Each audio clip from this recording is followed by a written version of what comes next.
Samsung just undercut their own line of phones with a cheaper one that does everything that the flagships do. And it's awesome. Hey s'mores, I'm Shannon Morse. Welcome to Morse Code. I do tech reviews and tutorials, so if you are looking for in-depth tech and gadget content, you have come to the right place. Today, I am reviewing the brand new Samsung Galaxy S20 FE 5G, and FE stands for Fan Edition. And no, it does not stand for OnlyFans. This phone is available now. It was released at stores on October 2nd, and it's already available at a discount. For example, the MSRP is $700, and I have seen them drop to $600, so keep an eye out for deals, especially on like Amazon and Best Buy. I bought mine from Best Buy. There are 6 colors available. It comes in cloud navy, lavender, which is the one I have, mint, red, white, or orange. I think the lavender one is much prettier in person. This is the only one I've seen in real life. It has depth. It has this nice transition of colors between this lighter pink to the light purple whenever it shifts in the sunlight, and it is so pretty. It is really aesthetically pleasing, and it catches the eye because it's very different and it's very unique. If you missed my unboxing, in the box you get the phone, a data cable, a travel adapter, and a SIM ejection pin tool. The phone itself measures 6.29 by 2.93 by 0.33 inches, and it weighs 6.67 ounces. It's quite lightweight for its size thanks to that plastic back, which also means that you're not going to get fingerprints, and it does handle scratches quite well. I have left this thing without a case on it since I got it, which was on the day it released, early October. So it's been a couple of weeks where I've had it in my purse with my keys and all sorts of things like that, and I have not had any issues, which is great. It has a beautiful aluminum frame wrap around it in a complementary color, which is super shiny. So for example, this cloud lavender one also has a lavender colored aluminum frame. And the screen, which is Gorilla Glass 3, is flat. It's not curved. So other than the color, I would say the design is pretty understated. When you look at this phone, as a consumer, there's nothing that really strikes you as being unique other than that color. Other than that, it looks like most other smartphones out there, but the tech is pretty interesting. So for ports, we have USB-C on the bottom. There's a SIM slot, which also doubles as a micro SD card slot on the top, which is awesome. You can add a 1 terabyte card to increase the size, which is 128 gigs for the US version. There is no headphone jack, and the power and volume are on the side.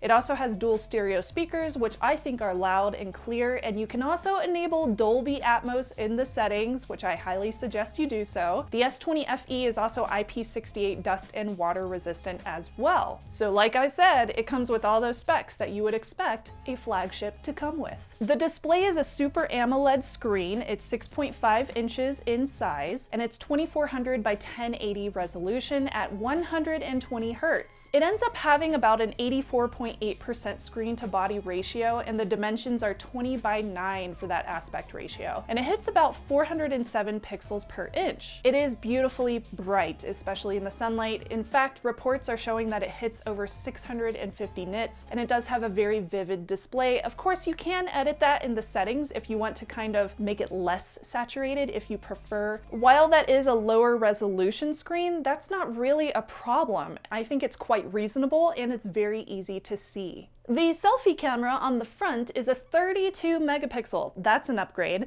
It's an f2.0 aperture, 26mm wide angle, and it's 0.8 microns pixel size. It can do HDR along with 4K 30 or 60 videos and 1080p 30 or 60 as well.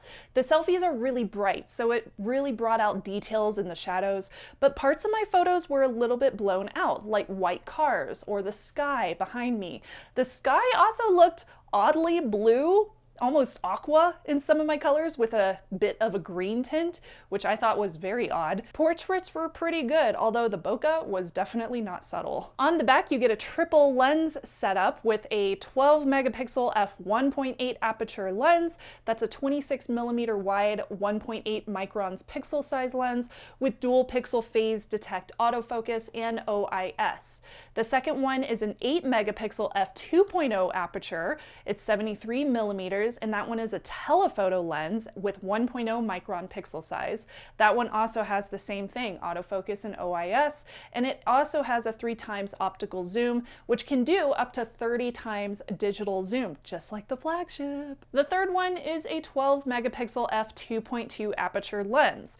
This one measures 123 degrees field of view at 13 millimeters ultra wide angle. This one has a pixel size of 1.12 microns. You also get HDR, panorama, 4K 30 or 60, and 1080 30 or 60 video, just like the front. Now, I really suggest turning on auto tracking focus in the settings on this phone, or using pro mode, because you can do that too, because in auto, moving subjects are very blurry. They are hard to capture with clear details, especially if you're trying to take pictures of a puppy, for example. For stills with calm subjects, the photos look really good with good lighting. Colors are very vibrant, with red hues being almost overly saturated, but it did not have trouble with lots of range in the shadows and in bright spots of the photos. HDR itself did a very, very good job.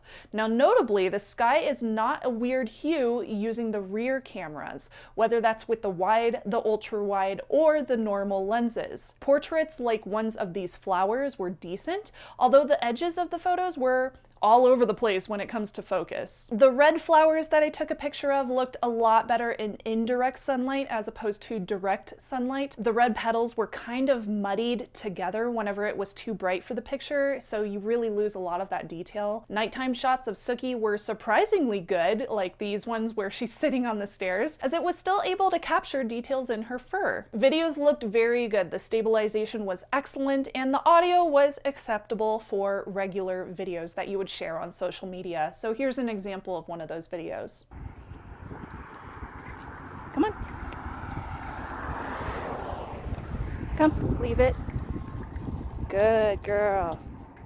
This phone comes with a Qualcomm Snapdragon 865. It also has 6 gigs of RAM for the US version. International versions will vary. It is pretty fast, although it is not as zippy as the Fold 2, which I am also currently reviewing, but that one comes with 12 gigs of RAM, or the S20 Plus, but those are both more expensive phones as well. My 3D Mark test score was 7144 in Slingshot Extreme. This matches very, very close with my scores on the OnePlus 8 pair of phones. I have not checked out the OnePlus 8T yet. However, I will be doing a review on that one as well as soon as it gets here. The gaming performance on this and my gaming experience was pretty fun. Now, I will say though, with performance tests and with gaming, the back does get rather warm, but the games do not lag or buffer.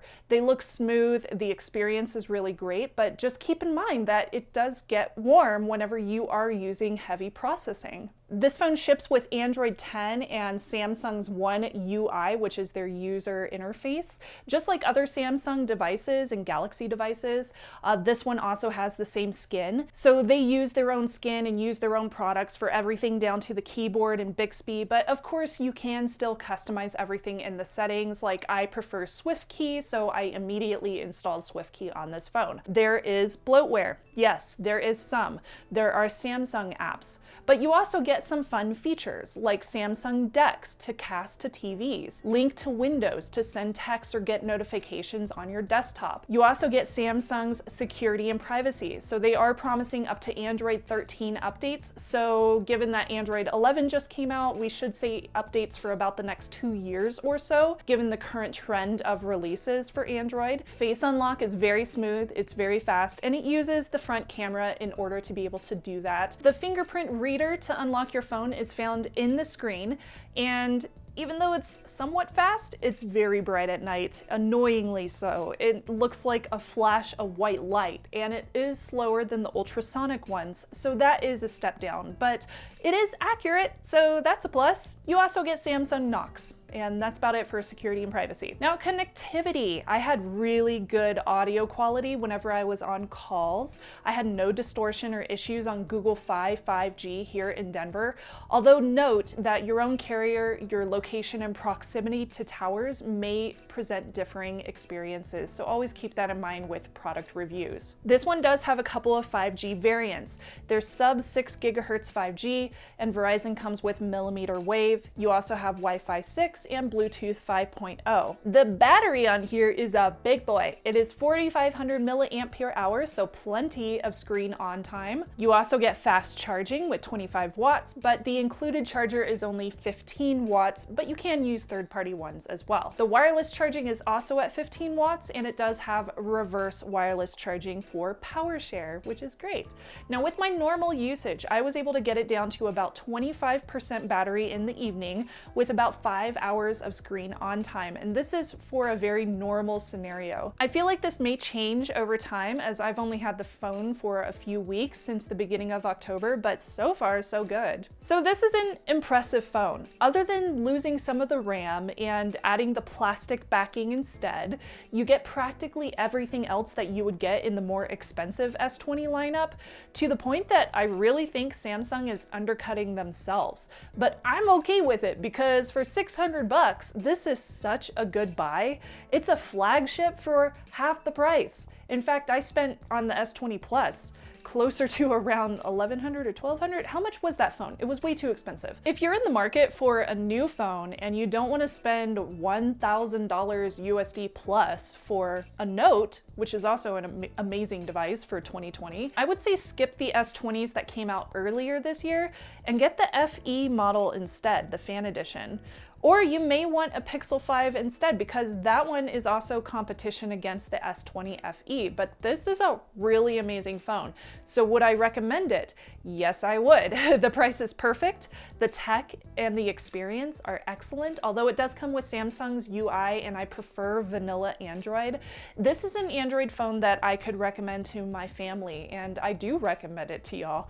I'm a lot more comfortable saying buy this than I would be saying about like the Samsung Z Fold 2, which is a very, very expensive $2,000 luxury device. This one is great for a consumer market because it gives you everything that you would expect and everything you want out of a 2020 phone for half the price. I mean, what's not to like? So I think that's about it for the S20 FE. I love it, if that wasn't obvious. If you are new here, subscribe, comment below, let me know if you are planning to grab one of these, or if you have any questions that I did not cover in this review. I could totally address those in the comments below. Thank you again to my s'mores for watching. I'm Shannon Morse, and I will see you soon. Bye, y'all!